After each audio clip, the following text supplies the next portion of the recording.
Très bonjour, très chers frères et sœurs. Merci de me recevoir chez vous. Je suis votre frère, le docteur Raphaël Ekamba. En fait, merci pour les abonnements, merci pour les likes, merci pour euh, les commentaires. En tout cas, merci beaucoup. Alors, en tout cas, je voulais parler aujourd'hui, de montrer comment cette guerre qui nous a été imposée depuis 3 ans est bénéfique pour la République démocratique du Congo. Pourquoi? Parce que les masques tombent. Cette guerre a démasqué beaucoup de gens, surtout les ennemis de l'intérieur. Nous connaissons nos ennemis de l'extérieur, nous connaissons l'Ouganda, nous connaissons le Kenya, nous connaissons le Rwanda, mais maintenant nous connaissons aussi les gens qui, à partir de l'intérieur, sont en train de miner ou de détruire notre pays. Il faut voir seulement leur attitude. Ils n'aiment pas le Congo, ils n'aiment pas... Il faut oublier cette histoire de penser que non, Tshisekedi est dictateur, tribaliste, des choses comme ça. Ça, c'est vraiment... C'est comme les Anglais disent, c'est cheap. C'est vraiment cheap. Il faut quand même pousser un peu la réflexion un peu plus loin. Alors, si vraiment cette guerre, si par exemple, Bissi m'a dit que la guerre, lui, cette guerre et cette cause a commencé depuis 2006, mais Tshisekedi n'était pas au pouvoir depuis 2006. Alors, il faut un peu réfléchir. Alors, mais avant de commencer à partager avec vous, je voulais vraiment faire un appel à nous Congolais et à nous Congolais et à nous Congolaises. Je ne sais pas, parce que j'ai l'impression que tous nous sommes un peu frappés comme d'amnésie ou je ne sais pas, la maladie là qui fait oublier les gens, les choses, Alzheimer ou je ne sais pas. J'ai l'impression. Alors, vous savez, dans l'histoire de notre pays, hein,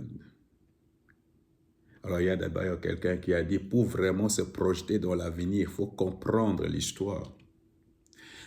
Vous savez, notre pays, à 1960, ce pays est devenu ce qu'il est aujourd'hui parce que 6 jours seulement, 6 jours seulement, après l'indépendance, il y avait la guerre de sécession. Quelque temps après, il y avait une grande rébellion les histoires de Maï Maï, ça ne commence pas d'aujourd'hui. Le président Mobutu reste avec nous pendant 32 ans. C'était quand même un moment, c'était un moment d'unité. Il faut dire qu'il y a beaucoup de choses qui sont positives, que Mobutu a laissé qui sont positives. Par exemple, l'unité du Congo, c'est quelque chose de très positif. Nous, on ne connaît pas les histoires des tribus, c'est quelque chose de positif. Mais après lui, il y a M. Kabila qui est venu, le président Désiré qui est venu, Kabila. Après lui, des guerres. Ça fait au moins 30 à 35 ans que nous sommes toujours dans les histoires des guerres. Donc vous voyez, si le Congo existe depuis 65 ans, nous sommes toujours dans la guerre. Ça ne vous interpelle pas?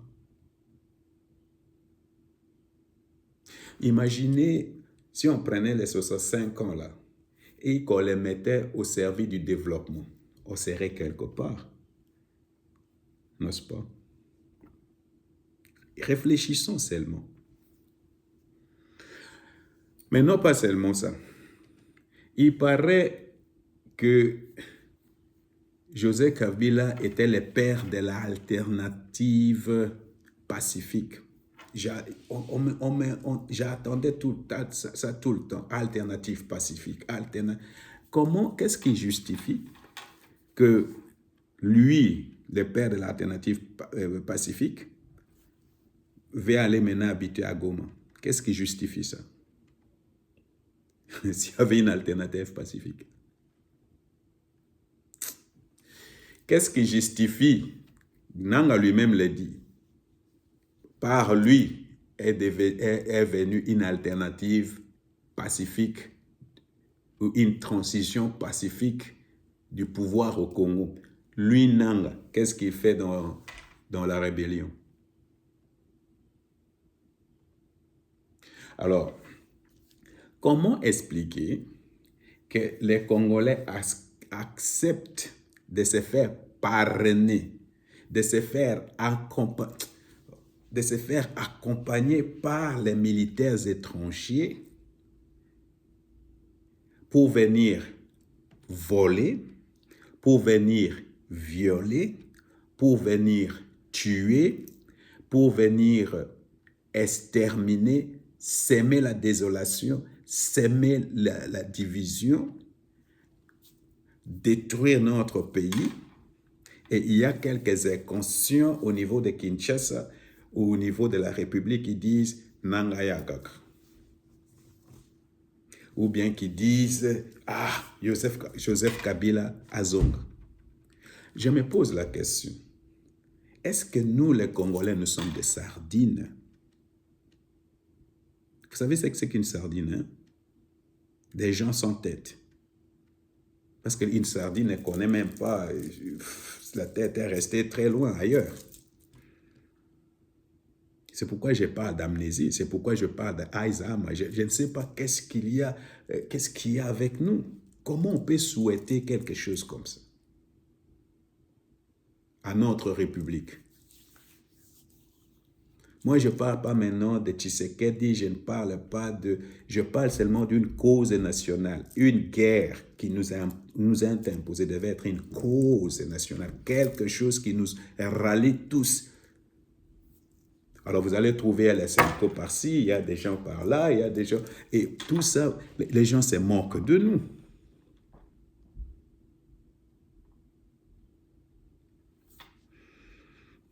Alors, moi, je pense que nous, Congolais, devons arriver à un point où nous disons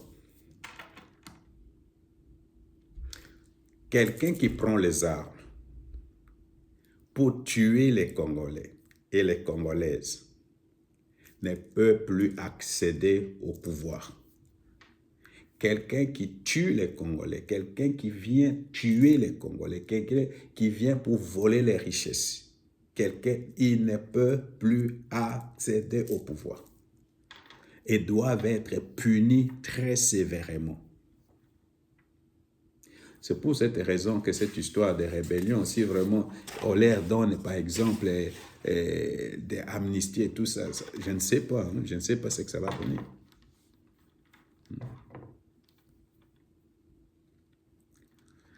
Alors, prendre les armes pour tuer les Congolais est inadmissible. Et ça doit être puni très sérieusement. Moi, personnellement, c'est ça que je vois. Alors, je voulais nous entretenir vraiment sur ces sujets-là, les gens qui sont démasqués.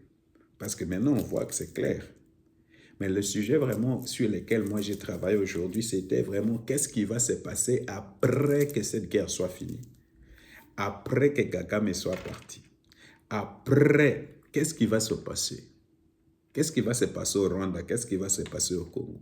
J'ai déjà tout écrit, mais je vais encore réfléchir là-dessus, calmement, pour finir encore mes arguments, mes réflexions, pour voir vraiment si ces choses-là que je pense, toutes ces choses-là vont se passer comme je pense.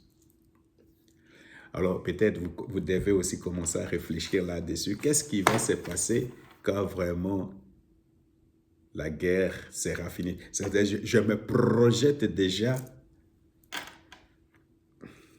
après l'après-guerre. Je me projette déjà. Parce que je suis en train de voir que cette guerre est en train de finir. Il y a encore un peu de chubresso par-ci, par-là, mais elle est en train de finir. Et pourquoi? Parce que les masques tombent. Nous savons maintenant avec qui on fait cette guerre. Je ne sais pas si pour toi c'est encore caché, mais nous savons avec qui on fait cette guerre. Nous savons qu'il y a d'un côté, il y a le président Tshisekedi et les patriotes congolais avec les Wazalendo, avec les Jean-Pierre Bemba et tous, et peut-être le gouvernement aussi. Donc, il y a d'un côté des Congolais qui n'aiment pas. Il y a de ce côté-là, j'ai oublié, il y a même Denis Mukwege qui est de ce côté-là. Denis Mukwege est de ce côté-là. Il y a le prof qui était Premier ministre, il est de ce côté-là. Je ne sais pas, j'ai tendance à croire que Fayoul est de ce côté-là. vous voyez que j'hésite parce que je ne connais pas vraiment ce qu'il pense, donc j'ai tendance à croire. Et puis il y a de l'autre côté, nous connaissons de l'autre côté, qui est de l'autre côté, nous avons, c'est maintenant clair, c'est tellement clair, nous avons la Senko, nous avons Kagame, nous avons le Kenya, nous avons Kabila, Katumbi, nous avons Kamere, nous avons Bahati, Sama Lukonde.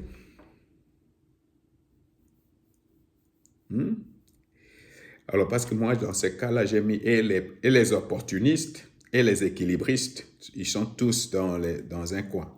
Parce que quand tu n'as pas de position claire, comme Sama Lukonde, on ne sait pas ce qu'il pense. On ne sait pas ce que Kamere pense. On ne sait pas ce que Bahati pense. Ce sont des gens qui dansent vraiment sur deux mariages. Alors, on ne sait pas qu'est-ce qu'il y a, mais au moins, les choses sont tellement claires. Il y a d'un côté les Senko avec Kagame, Kabila et tout, et puis il y a nous de l'autre côté avec Tshisekedi et tout ça. Alors, les choses sont tellement claires maintenant que bientôt, on va savoir qui va gagner. Alors, il y a un cas qui va gagner et l'autre va perdre. Alors, les camps qui vont perdre, il ne faut pas venir pleurer et vouloir, oh non, nous voulons avoir des pardons, oh non, la cohésion au pacte social. C'est le moment. Vous savez ce que j'aime chez Dieu, c'est qu'il n'y a pas de terrain neutre. Il n'y a pas de terrain neutre. Il n'y a pas de neutralité. Soit tu es chaud, soit tu es froid. Soit tu es du côté de la patrie, soit tu es contre la patrie. Il n'y a pas. Alors, maintenant, cette guerre a démontré que Kabila et Kagame font une cause ensemble. Kabila, Kagame, Senko font une cause ensemble. Et leur cause, c'est connu. Ils veulent détruire la République. Ils veulent la richesse de la République. Ils veulent des carrés miniers, ils veulent des zones d'influence et ils font la guerre pas pour les Congolais, par exemple les gens comme Kabila ici. Il ne fait pas la guerre pour le Congo, il fait la guerre pour lui-même. Il fait la guerre pour ses intérêts. Il fait la guerre pour protéger Kagame. Il fait la guerre pour donner à Kagame une zone d'influence. C'est tout ce qu'il fait là. Alors, peut-être on se pose maintenant la question, on se pose peut-être la question de savoir qu'est-ce que ça veut dire que lui, il est en train de rentrer à... Pourquoi il veut rentrer à Goma? J'ai fait quelques hypothèses. Corrigez-moi, j'ai fait quelques hypothèses. Ça, c'est moi, mes réflexions. Je ne sais pas si elles sont justes ou quoi, mais ça, ce sont mes réflexions. Alors, j'ai sorti 4 réflexions pourquoi Kabila veut aller à Goma pour vivre. Je pense qu'il va aller prendre, la première réflexion, il va aller prendre la tête du mouvement. Il ne peut plus se cacher. Alors, soit c'est Kagame qui lui a dit maintenant tu ne peux plus te cacher, soit ce sont les gens de la Senko qui lui ont dit en tout cas, cette aventure, on l'a fait ensemble, nous, Kagame et toi, on l'a fait ensemble. Nous, maintenant, à cause de ces robes, on ne peut pas s'afficher. Affiche-toi et après, tu ne pourras pas faire partie des négociations qui vont se trouver à Doha ou n'importe quoi. C'est pourquoi lui, il parle de « je voulais aller m'impliquer dans la paix » ou quelque chose comme ça. C'est ce qu'il a dit, non? Je vais aller apporter ma pierre dans la construction de la paix ou des choses comme ça. Alors, je pense qu'il veut vraiment faire partie des négociations comme la tête d'affiche du camp M23 AFC, Senko. Il ne faut pas sortir Senko de cette histoire. Ils sont ensemble. Alors, de l'autre côté, je pense aussi, ça c'est ma deuxième réflexion, peut-être parce que j'ai attendu un peu des échos comme quoi il y a des sanctions qui vont tomber et on va punir aussi quelques Congolais. On va punir aussi quelques Congolais. Est-ce que dans ces quelques Congolais, prétendus Congolais, est-ce que M. Joseph Kabila est dedans? Alors, s'il est dedans, c'est que ça va être peut-être des sanctions économiques. Ça va être des interdictions de voyage. Alors, on ne sait pas. C'est moi qui spécule. Alors, pourquoi cela? Parce que quand il y avait, j'avais déjà fait une vidéo ici où je disais les preuves de l'implication de Kabila dans la guerre de l'Est. Il y avait un type, c'est un directeur de Edward Smith Crisis, quelque chose avec Crisis dans la région de Grand Lac qui disait Kabila est le parrain. Et il a beaucoup d'argent, il est le parrain de cette guerre. Je vous l'avais dit. Alors, soit c'est ça. Alors, soit il constate, ma troisième analyse, soit il constate que les dialogues de cette histoire de Senko, pacte pour la cohésion et tout ça, ça s'enlise. Alors, il commence à se dire, mais ok, maintenant que ça s'enlise, ça va pas nous apporter au dialogue comme il pensait. Alors maintenant, il faut vraiment tout faire pour contraindre Tshisekedi à la table des négociations par les armes. Soit Kindu tombe, soit Kisangani tombe, soit comment ça s'appelle, Kalemi tombe, et par là, ils mettent la pression sur Tshisekedi. Voilà, ça, ce sont mes réflexions. Ça, ce sont mes réflexions. Peut-être elles sont fausses, je ne sais pas. Mais j'ai l'impression l'Afrique du Sud, la Namibie, soit aussi, ça c'est ma quatrième réflexion, l'Afrique du Sud, la Namibie, l'Éthiopie, tous ces pays-là où il était en train de se déambuler et tout ça, ne veulent plus de sa présence parce qu'il devient encombrant. Alors on lui dit non, va et rentre dans ton pays pour finir la guerre que toi tu as commencé là-bas et tout ça. Alors moi personnellement, je pense aussi que cette coïncidence, Kabila, Katumbi, Kagame, M23, AFC, Senko et CC, Kenya, Rwanda, Ouganda, et quelquefois, voilà, ce sont les pays où ces gens-là de la Senko, je trouve que tous ces gens-là, ils sont dans la même lutte pour des intérêts économiques, pour des carrés miniers, et surtout, moi, je pense qu'ils ont un problème spirituel. Je l'ai déjà répété, un problème spirituel avec Tshisekedi. Je ne sais pas quoi, parce que je ne comprends pas cet acharnement à l'égard de Tshisekedi. Je ne comprends pas ça. Alors, je ne peux que penser qu'il y a des raisons spirituelles. Alors, qu'est-ce que cette guerre a encore révélé?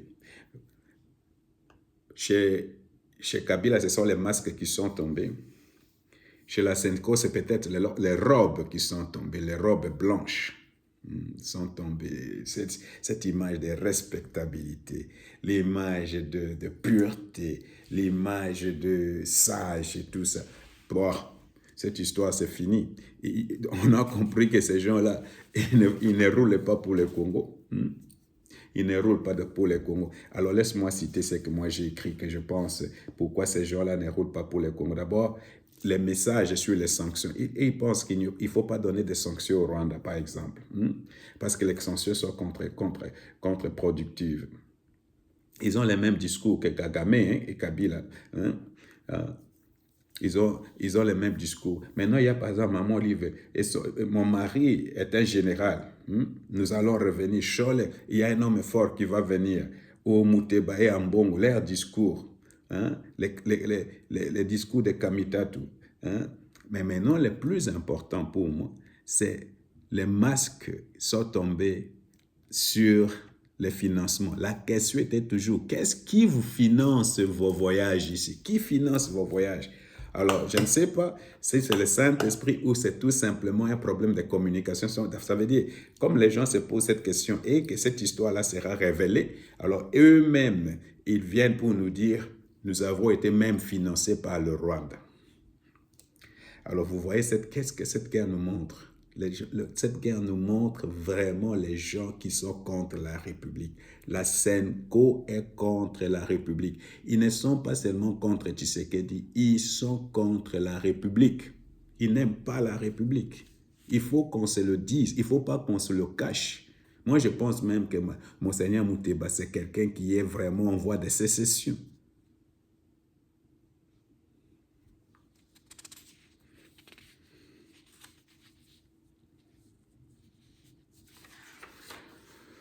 Oh oui. Alors, je vais finir avec ce que cette guerre a prouvé. Maintenant, cette guerre aussi a démasqué, a démontré que le roi est sans couronne. Vous savez qui est le roi? Le roi maintenant est sans couronne. Vous savez ce qui était la couronne de M. Kagame, c'était le Congo. C'est ce qui portait à... Maintenant, le roi n'a plus cette couronne-là. Le roi est maintenant vraiment complètement cadavéré. Alors, vraiment, c'est ce que cette guerre montre.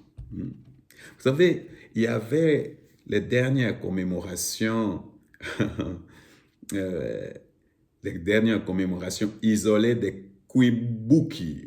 Cette fois-ci, je réussis. Isolées des Kwibuki 31. C'est une preuve que le régime de Kagame est en train de, est dans le free fall, comme les Anglais disent, est en train de tomber, est en chute libre, à bon français, est en chute libre.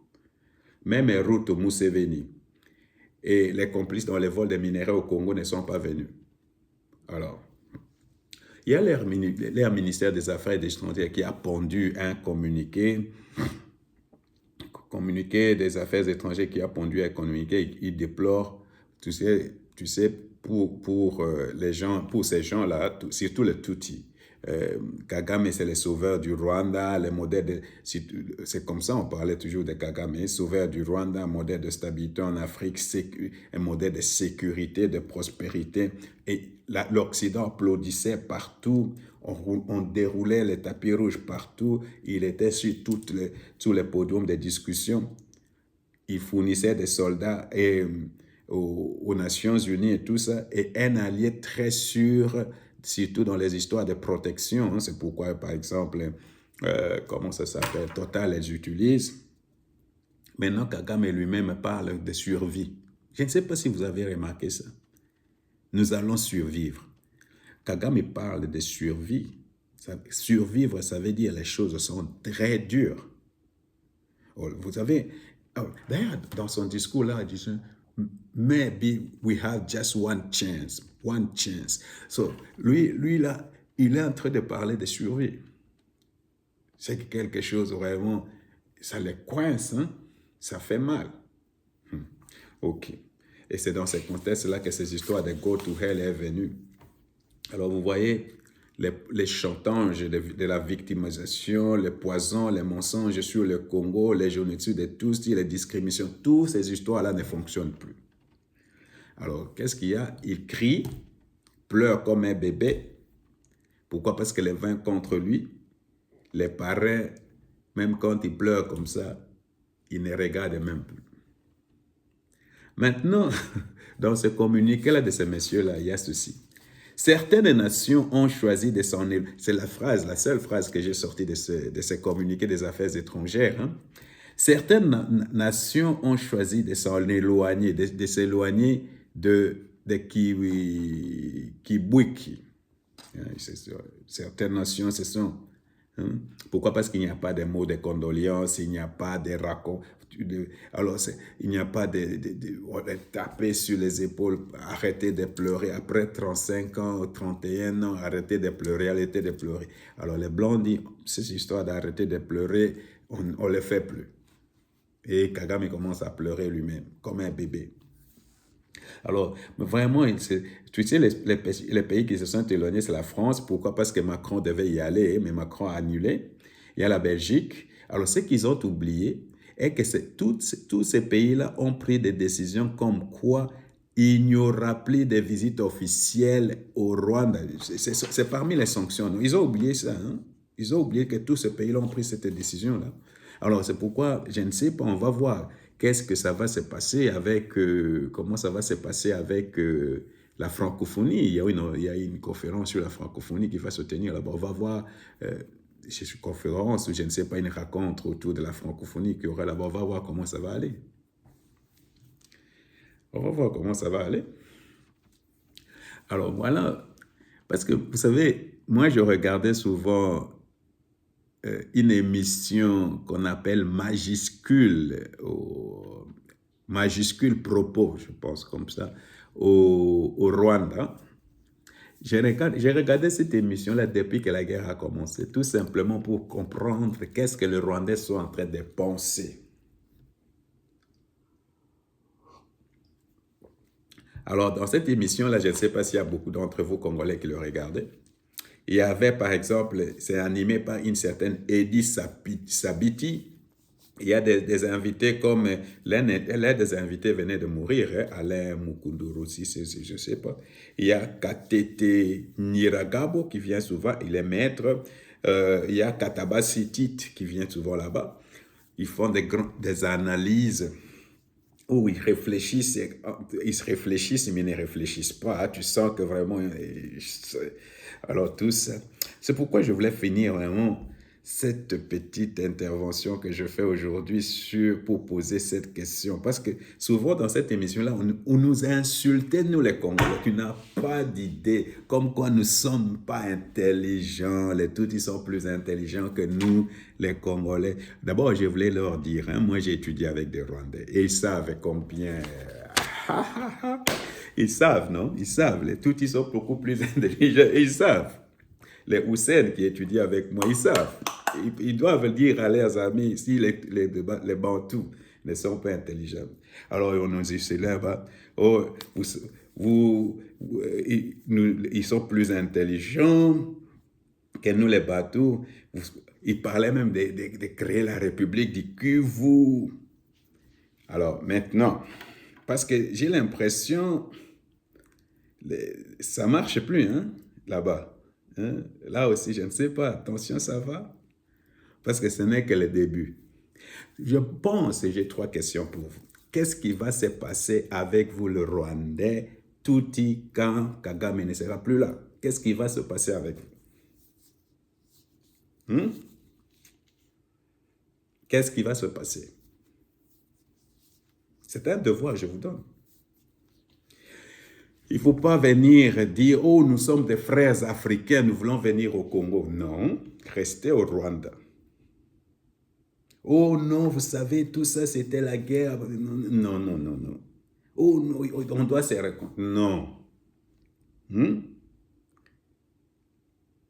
Niregabo, Katabazi, je ne sais pas vous autres. D'ailleurs, les Français que vous parlez, vous l'avez appris au Congo. Et peut-être avec les bourses de l'État congolais. Alors, le temps est en train de venir, messieurs. Le temps est en train de venir. D'ailleurs, dernièrement, il n'y a plus d'émissions. Katabazi. Mais si on parle, alors je parle de titre. Vraiment des affoirés.